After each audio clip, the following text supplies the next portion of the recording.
আসসালামু আলাইকুম সম্মানিত দর্শক। আশা করি আপনারা সবাই অবশ্যই ভালো আছেন এবং সুস্থ আছেন।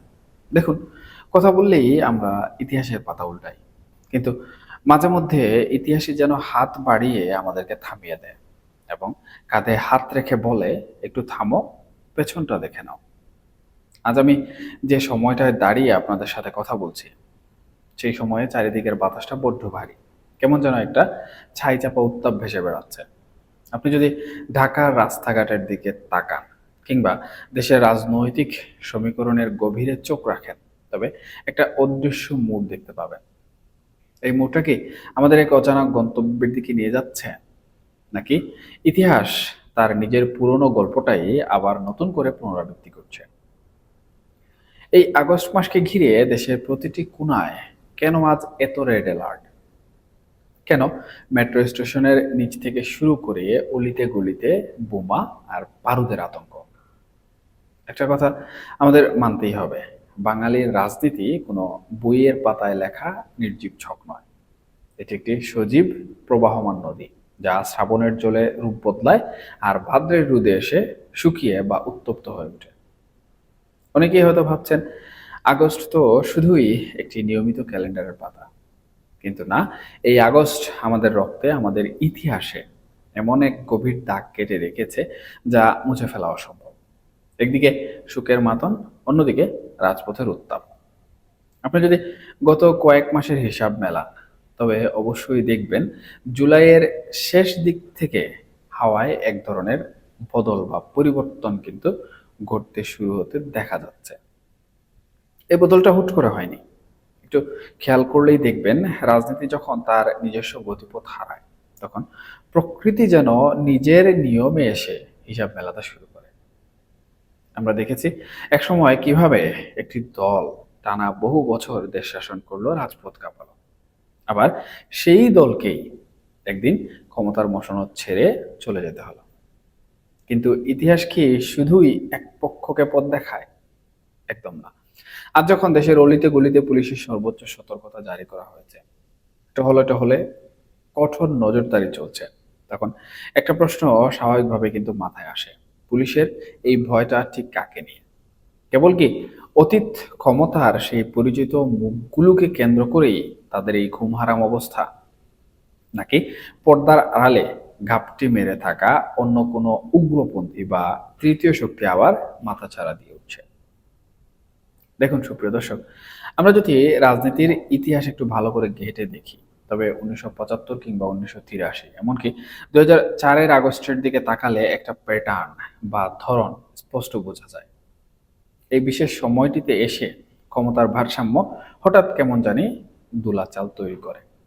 তবে বর্তমান প্রেক্ষাপটে যখন আওয়ামী লীগের মতো প্রাচীন ও বিশাল এক রাজনৈতিক শক্তিকে পুরোপুরি বলা চলে রাজপথ থেকে গুটিয়ে ফেলার চেষ্টা হচ্ছে, ঠিক তখনই কিন্তু নতুন এক জটিল সমীকরণের জন্ম নিচ্ছে।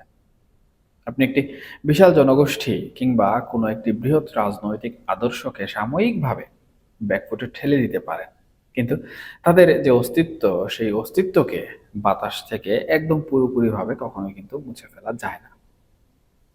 এই যে সাভারের মহাসড়ক কিংবা চট্টগ্রামের দূরবর্তী জনপদে যখন হঠাৎ করে ঝটিকা মিছিলের দৃশ্য সামাজিক যোগাযোগ মাধ্যমে ভেসে ওঠে, তখন কিন্তু আইন শৃঙ্খলা বাহিনীর কপালেও চিন্তার ভাঁজ পড়ে।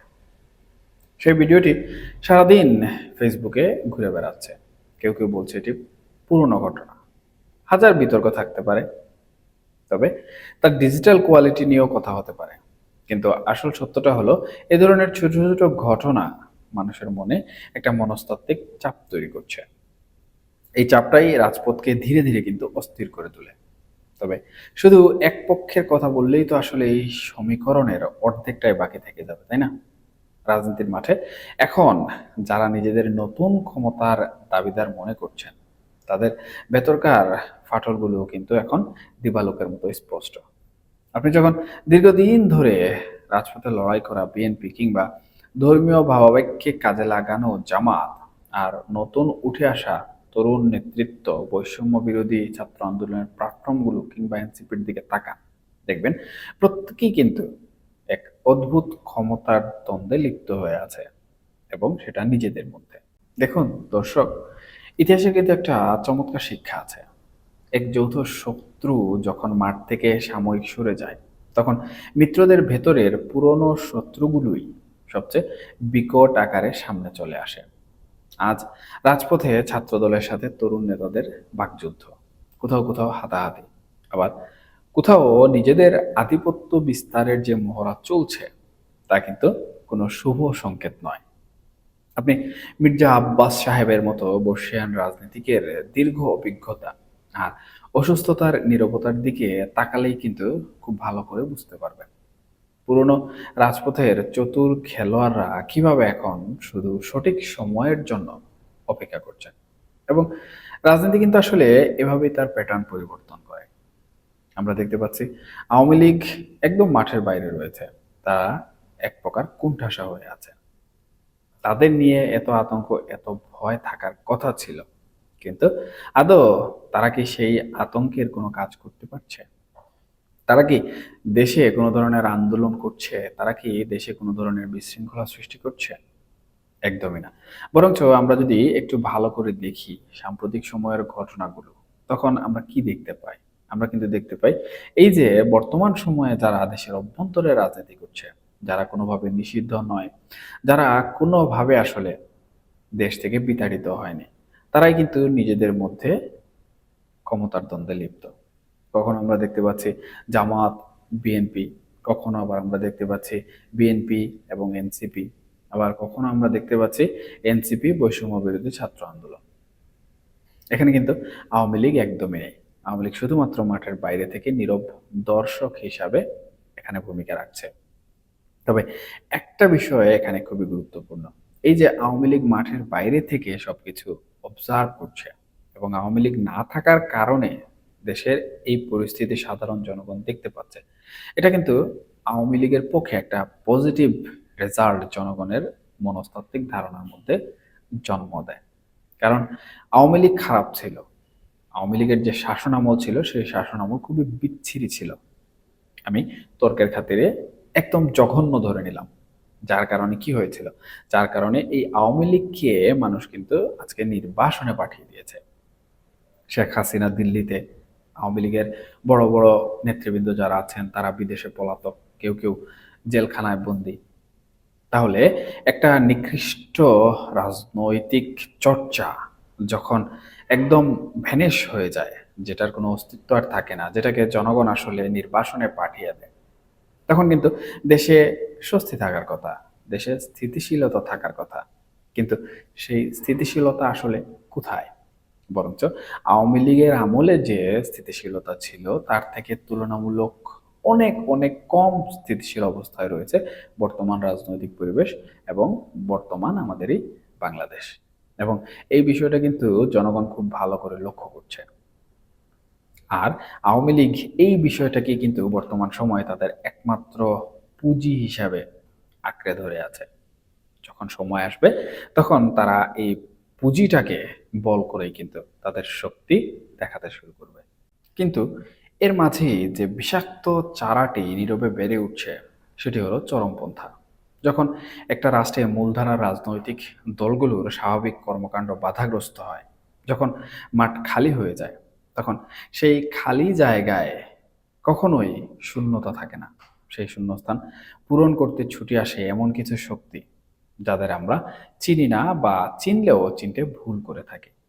ঢাকার গুরুত্বপূর্ণ মেট্রো স্টেশনের নিচে বোমা সদৃশ বস্তু উদ্ধারের ঘটনা, কিংবা ঢাকার বাইরে গোপন আস্তানা থেকে উচ্চ ক্ষমতা সম্পন্ন প্রেসার কুকার বোমা উদ্ধারের খবরগুলোকে যদি আমরা শুধুই বিচ্ছিন্ন ঘটনা হিসেবে দেখি এবং উড়িয়ে দেই, তবে সেটা হবে আমার দৃষ্টিতে সব থেকে বড় ভুল।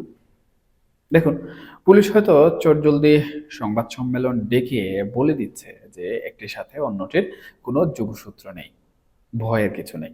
কিন্তু সাধারণ নাগরিক হিসাবে যখন আপনি প্রতিদিন সকালে উঠে খবরের কাগজে নজর বুলাবেন বা অনলাইনে খবর পড়বেন, তখন আপনার মনের ভেতরের শঙ্কাটা কিন্তু কাটবে না। এই যে এক ধরনের মনস্তাত্ত্বিক ভীতি, এটি আসলে তৃতীয় পক্ষের সবচেয়ে বড় অস্ত্র।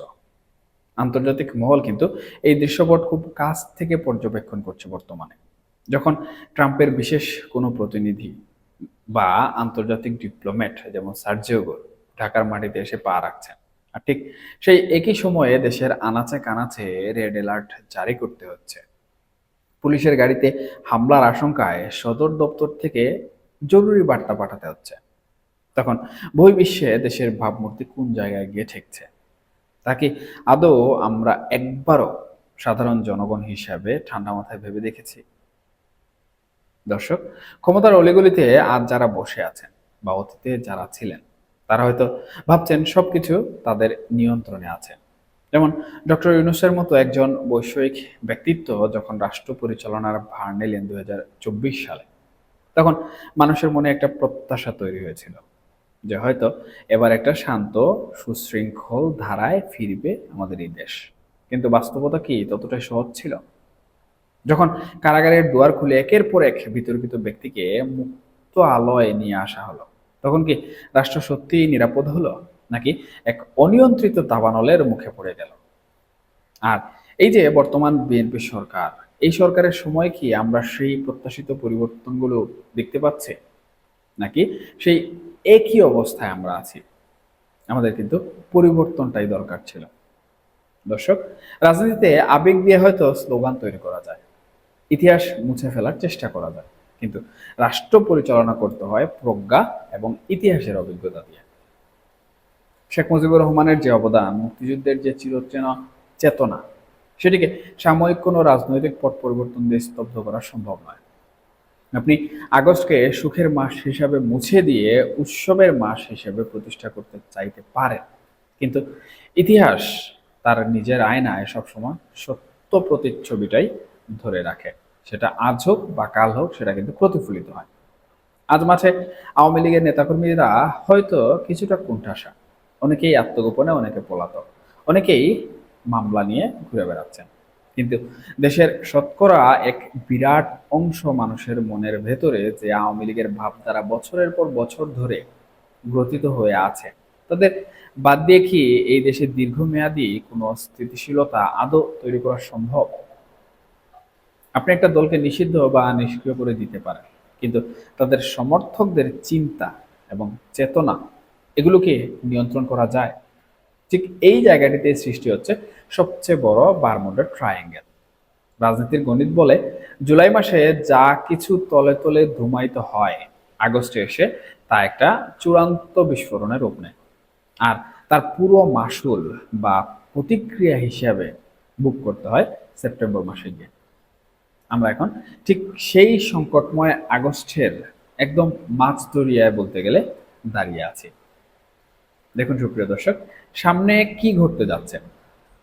দেশ কি আবার সেই পুরনো সংঘাতের দিকে হেঁটে চলেছে, নাকি কোনো অপ্রত্যাশিত তৃতীয় শক্তি এসে এক ধাক্কায় সব ছক একদম এলোমেলো করে দেবে? একদিকে রাজপথে পুরনো সিংহের মতো উৎপেতে থাকা রাজনৈতিক শক্তিগুলোর ফেরার আকুতি, যেমন আওয়ামী লীগ। অন্যদিকে নতুন শক্তির নিজেদের অবস্থান ধরে রাখার চরম বেকুলতা, অন্যদিকে জনগণের হতাশা। আর এই দুইয়ের মাঝে, তিনের মাঝে পিষ্ট হচ্ছে সাধারণ মানুষ, যাদের একমাত্র চাওয়া একটু শান্তিতে নিঃশ্বাস ফেলা, নিজের রুটি রুজির নিরাপত্তা পাওয়া। তবে ইতিহাসের শেষ পাতাটি কিন্তু এখনো লেখা শেষ হয়নি। যে ঝড়ের সংকেত আমরা চারদিকে পাচ্ছি, সেই ঝড় যদি সত্যি আছড়ে পড়ে, তবে তা কেবল কোনো একটি বিশেষ দলের উপর পড়বে না, বরং তা আমার দৃষ্টিতে পুরো রাষ্ট্রীয় কাঠামোর ভিত্তিকেই একদম নড়বড়ে করে দিয়ে যেতে পারে। তাই দিন শেষে প্রশ্নটা থেকে যায়, আমরা কি কেবল ইতিহাসের নীরব দর্শক হয়ে এই নাটকের করুণ পরিণতি দেখে যাব, নাকি সময় থাকতে প্রজ্ঞা ও দূরদর্শিতার পরিচয় দিয়ে নিজেদের এই মহা বিপর্যয় থেকে রক্ষা করব? দর্শক, ইতিহাস কিন্তু কাউকেই ক্ষমা করে না। আর রাজনীতির ভুল হিসাবে খেসারত সবসময় সাধারণ মানুষকে রক্ত, ঘাম এবং চোখের জলে মেটাতে হয়। এই যে আগস্টের উত্তপ্ত আবহাওয়া আর বাতাসে ভেসে বেড়ানো বারুদের গন্ধ, এটি কেবল একটি সতর্ক বার্তা নয়, আমি মনে করি এটি হয়তো আমাদের জাতীয় জীবনের এক মহাসংকট ও মহা উত্তরণের সন্ধিক্ষণ। সময় আমাদের কোথায় নিয়ে থামায়, আমরা কোন দিকে যাই, এখন কেবলই সেটা দেখার অপেক্ষায়। এখনকার মতো এই পর্যন্তই। সবাই ভালো থাকবেন, সুস্থ থাকবেন, অবশ্যই অবশ্যই নিরাপদে থাকবেন। দেখা হবে পরবর্তী কোনো আলোচনায়। হ্যাঁ, এই আলোচনা প্রসঙ্গে আপনাদের যদি কোনো মন্তব্য থেকে থাকে, সেটা পক্ষে হোক বিপক্ষে হোক, ভালো হোক খারাপ হোক, সেটা অবশ্যই কমেন্ট বক্সে জানাতে ভুলবেন না। ধন্যবাদ সবাইকে। আল্লাহ হাফেজ।